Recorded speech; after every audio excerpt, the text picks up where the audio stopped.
Yo, it's Guido coming at you with a follow-up, I guess, or the end of the 100 Battle Challenge for the CC67, a bit of a mini review, although I did a full review on this thing when it came out initially, but we're going to talk a little bit about it. I'll show you some gameplay for, I think, one of the last games. Might not have been the last game, but it was one of the last games. I did manage to bring this in under, or at 52%. Fantastic. Finally got one above 50% in 100 battles. Holy cow. Let's not dredge up those bad feelings, but we got to 100 battles, 52%, averaged 1,727 a game, 902 experience, closing in on the 1,000 per game. That's where I'd rather be at tier 8. 73.62% hit rate, survive 31%, 1.56 damage, and 1.81 destruction ratio. Armor use at 0.6, which is starting to get to be useful armor, a bit situational with the armor at 0.6, although it has a pretty tough hull and turret. 325 assistance out there. I managed a 4,783 damage game, and 6 kills was the max. I'm going to show you a 6-kill battle, but it won't be a 4,783 damage game. This is what it looks like. Remember, this is the Italian line. It's a tier 8 TD. It's got a partial turret, I suppose you would call it, and it is an auto loader as opposed to an auto reloader like some of the Italian tanks are, which means you're going to wait for the entire magazine to be reloaded or clip or whatever you want to call it. So it has to go through that whole process around 20 something seconds. What is it showing? 23. Where is it? Where is this bloody thing? What?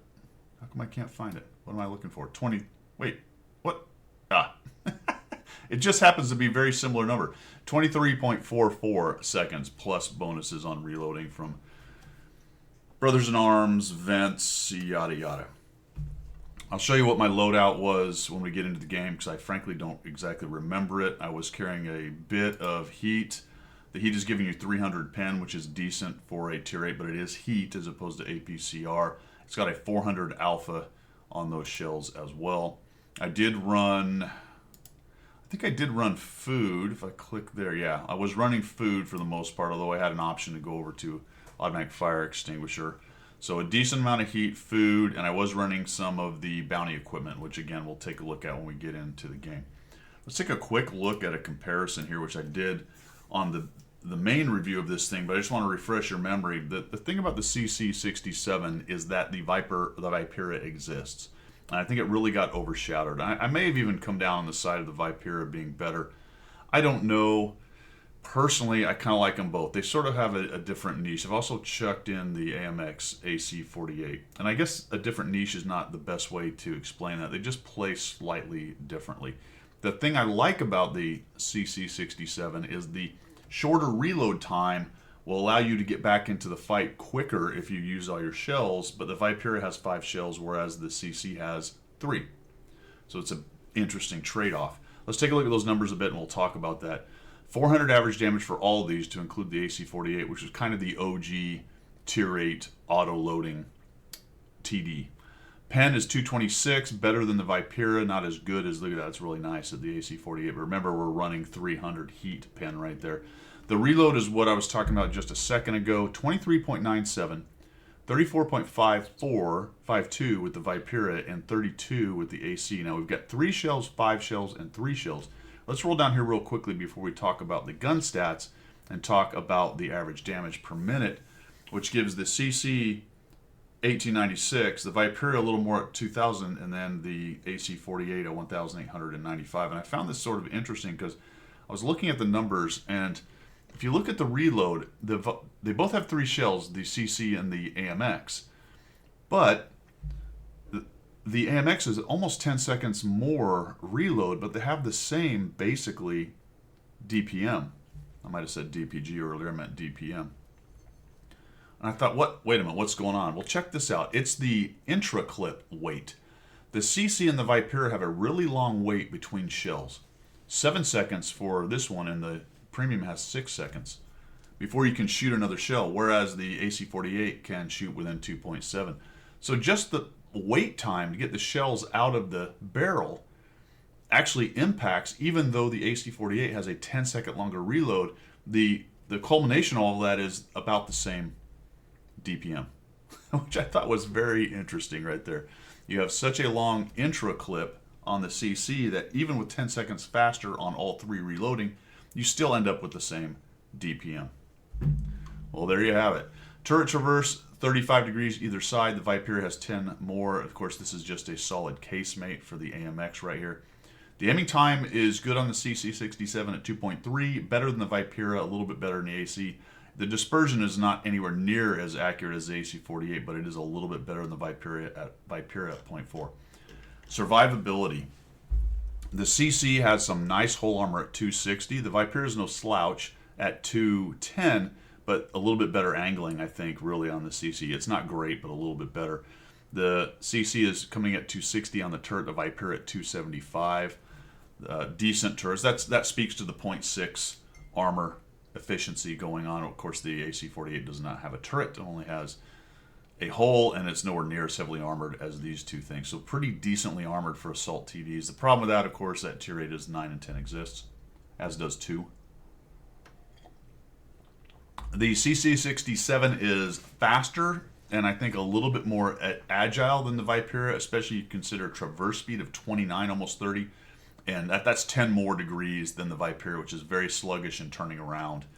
So faster and a better maneuverability. So I find that overall the CC67 and kind of the maneuvering engagements comes out a lot better than the Viperia. If the Viperia can keep them in front of them, hold down, hide the lesser armored hull, it's going to come out, I think, on top a little bit more than the CC does. But if you've got to do some maneuvering, some pushing, you might want the CC67, even though it only has the three shells. Come into the camo, they're all about the same, somewhere around 12 to 15%. Not much to say there. View range is atrocious at 371 for both the CC and the Viperia.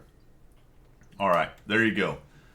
Quick overview. What does that really mean? I think the CC67 tends to be a little more flexible than the Viperia, but it's not quite as hard hitting in certain situations where you've got those 5 shells, but it also gets back in the fight with a much faster reload than the Viperia, and really the difference in the DPM isn't a whole bunch. It's about 200, which is half of the alpha of one shell. So all kinds of trade-offs and things going on. Let's go take a quick look at a game. For my setup, I said we talk about it. I'm running Bounty Vents, Bounty Turbo, and Bounty IA. Remember, as an autoloader or auto-reloader, you don't get to use a rammer, so that doesn't help.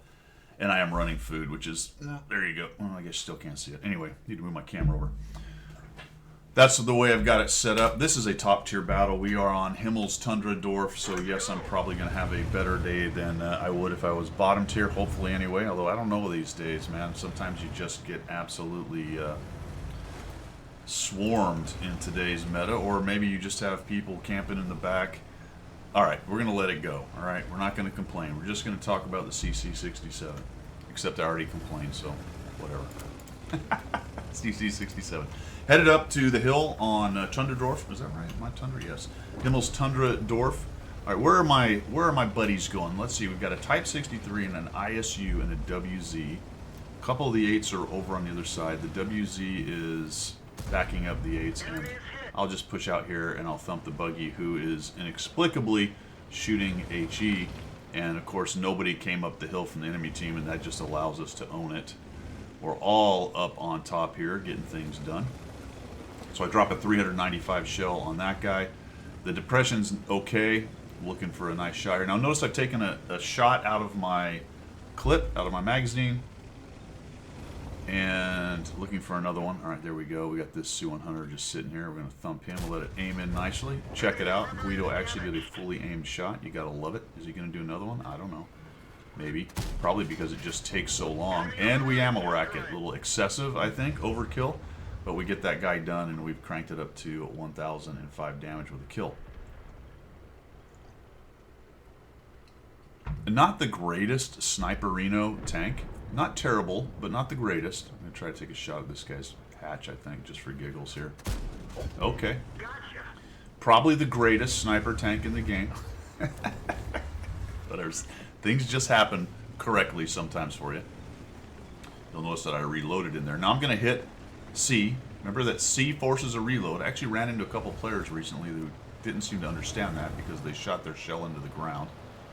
For those of you that don't know, if you hit C, you will force a reload. And you don't have to waste a shell. That's the beauty of it. You don't waste a shell. So the T-29's hanging out there. I'm waiting for the reload. Back into the fight relatively quickly, and we're just going to take a big old chunk off. No, we're going to aim poorly, and we're going to bounce off the angled part of a very thick turret. So genius plan on my part, executed perfectly. He's kind of looking at us. He's in a terrible position. I think that's a relatively new player, as I remember. He's not in a great spot. He's sort of pinned down, but he's also not in a great spot. He's kind of aimlessly looking. I'm going to thump one into the top of the turret there. Relatively weak, especially from that angle. See if we can bounce. There we go. Kind of rock back and forth. Really nice turret on this thing. All right, we get hit by a guy with some pretty good pen over there, so also shooting into the side of the tank, so maybe didn't really need that much pen. We're going to back out of that, back into a reload. Looking for shots. I really don't walk into the 100Y, so we'll just back out. Remember, when you pull back after you're spotted, wait a good 10 seconds or more. And really, if you want to be sure, it's around the 15-second mark, because we kill a low hit point guy. Because there are things that will keep you lit longer. And sometimes it can be much longer than you think. Alright, so and there you go. I just sort of walked into that one. That's, as I was talking, I did exactly what I was telling you not to do.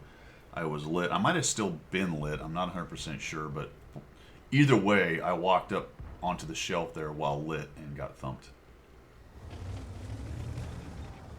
Good news is it wasn't too hard, so we lose a little bit. 137 off the 3001. There's the Eagle 7 hanging out, looking for that shot. A little bit rushed. Not a great shot that I just took. I have one shell left. I try to hit him here. There we go. Low roll 375, bit of a bummer. Back out. Now we're on a reload. Game is pretty well in hand. There would have to be some significant errors made on our part to lose, but they do have some heavy hitters. They still have 2 Su-130s. So if they kill a couple of our near deads, we could be in trouble. I'm going to snipe another low hit point guy here, which is going to crank me up to 4 kills with not a whole lot of damage. 23-39 is decent. I really wish I'd have just come off the hill at this point. I spend more time up here sniping than I'm about to say that I usually do, but I feel like maybe I'm doing too much of stuff like this. Could speak a bit to my losing win rates. Losing win rates? Bad win rate? That guy's back behind there. So we've got a lot of juicy TDs hanging out in the corner. If I'd have just come off this hill, I think I can do it from where the 25/2 is down across the rocks, and I won't actually lose hit points. Which I might do right now. I think I do. Here we go. Or do I just look for a shot at? No, I look for a shot at him. There we go. Put one on that guy. Look for another one maybe. He gets tracked. Fantastic. I think this is another sneaky kill. 163 off of him. Right to a reload. So the reason I do that is I'm pretty sure I'm not going to get another shot. And I really needed to get off the hill.